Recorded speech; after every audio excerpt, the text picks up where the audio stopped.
I just realized I don't have any jewelry on. It's been a morning. It's quiet now though because puppy is asleep, so I'm going to film this now while I can.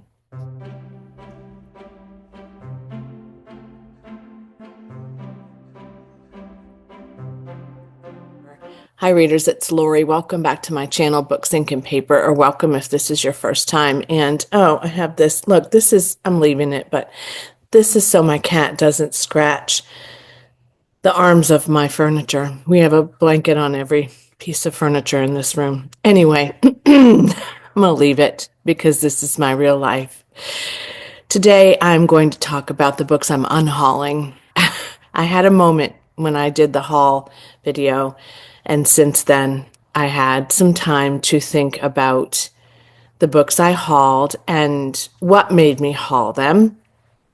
And it was a combination, as you know, of books that I want to read that are anticipated currently and books that I had wanted to curate and collect on my shelf.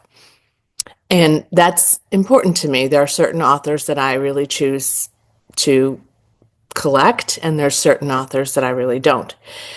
Also, it occurred to me that there are some books that I've read that I probably won't reread, and there are some books that I probably am not going to read. And they just keep, kind of popping up in my head frequently. So I decided to spend some time looking at some of the books on my shelves and unhauling the same amount of books that I hauled in the recent April, halfway through the month haul video. That is the plan today. So I'm going to show you what I'm unhauling. The next decision I have to make fairly soon. Some of these can't be rehomed on Pango because they are ARCs, and I'm going to just pop those in my little free library. In fact, I think I'm going to take a walk today and get some fresh air because we have beautiful weather, and I've been doing that for the last couple days. So those can go there, but some of these I could sell. So the dilemma comes back to, will I open my Pango store back up, and will I start selling books on Pango? I guess that's the mystery that we will find the answers to soon. But here we go with the unhaul. The first one I'm unhauling is Lied to Me by J.T. Ellison, not because I don't want to read this book, but because I haven't read this book. It is a mass market paperback size, and I also have it on Kindle. So I'm not going to get rid of it on Kindle at this point, but I am just aware of the fact that I don't really need two of these. So J.T. Ellison, I'm sure, is a great author. She's very liked by a lot of people. The little blurb on this is they appeared to be the perfect couple. Sutton and Ethan's idyllic life seems as though they're made for each other, but the truth is ugly. They both love and hate each other. Sutton disappears, leaving behind a note saying not to look for her. He becomes the target of some gossip about what happened to her. The lies the couple have been spinning come out when the police begin to investigate what happened to Sutton. And so the question is, did he kill Sutton or not? I still want to read this, but I don't really think I will be reading it in a mass market paperback if I have access to it on Kindle. So that's the reason that one's going. What Alice Forgot by Leanne Moriarty is a lovely book. I enjoyed it very, very much. This was the first book by this author that I read, and it has stayed with me. I might reread it. However, I don't need to own it to do that. I have a library. I need to remember that and embrace it. And this one was gifted to me. I didn't pay money for it. Not that that matters. Some of these I did, but I definitely think I don't need to keep this. I was at a morale, welfare, and recreation event years ago.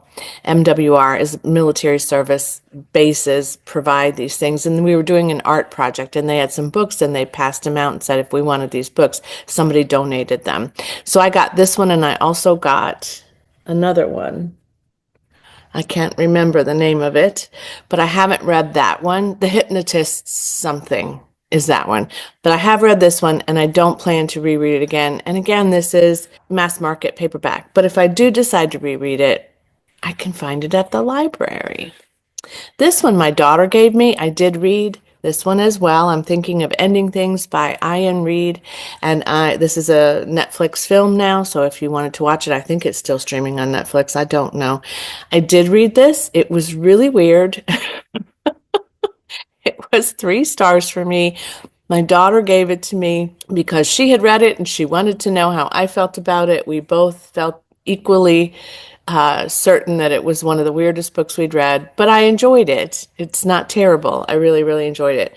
I'm not sure if it's horror or if it's just suspense, but it's about two people who find themselves on a trip and they're in a car driving together. And this is the narrative of one of them who is trying to decide if this relationship is going to work. But I felt like this had a layer to it that I don't know. It was either very confusing or not confusing. It was either very well done or I don't know, but I'm not going to read it again, likely. I might watch the Netflix adaptation, though, just to see what happens as a result, but I'll probably put this in Pango as well, should I decide to do that. This one, I loved. I loved this book. It's not in the best shape, so I'm going to put it in the little free library, too, which is where I found it.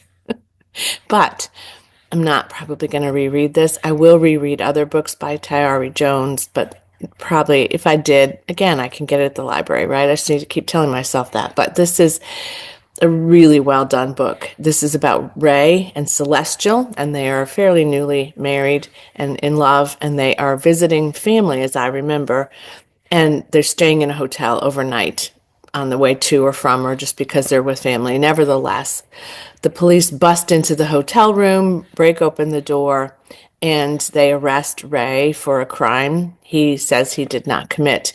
And what happens next is the impact of this on their marriage, as well as the support received from other people in Celestial's life, and how that impacts her story. And it's just really, really wonderful. I really enjoyed it. There's a reader's guide here too, but I just can't imagine. It was heavy, heavy, heavy, heavy, but good. This is an ARC, so again, I can't resell these, but I can put them in my little free library, which I can walk to. This is Anthem by Noah Hawley. I do want to read this. I have not. This was given to me by a friend who's a bookish friend. I really love her. She did not love this book. It doesn't have high ratings. I think it's not for everyone. I might like it, but I'm also aware of the fact that I don't know that now is the time for me to read it. So this is a set in Chicago at the Float Anxiety Abatement Center. I definitely need that.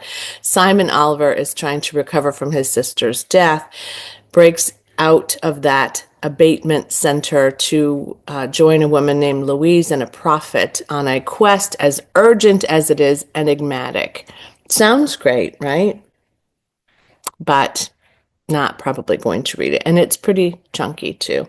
So if I do Kindle, audio, library. See, I have to keep reminding myself of this. Another ARC I got years ago. Can you tell what it is? Maybe not. Little Darlings, Melanie Golding. I really enjoyed this. It was really a surprise. This one is also the victim of one of our foster puppies. No, you know what?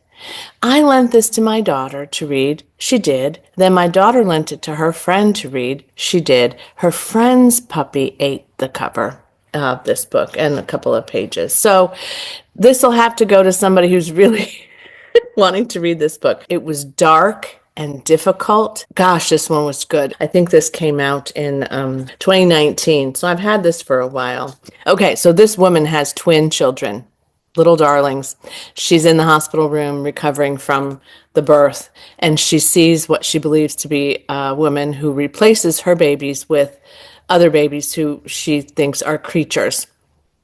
And then a little while later, she's walking the babies in the park and they disappear out of their strollers. I think I don't know that she sees them, but they're gone.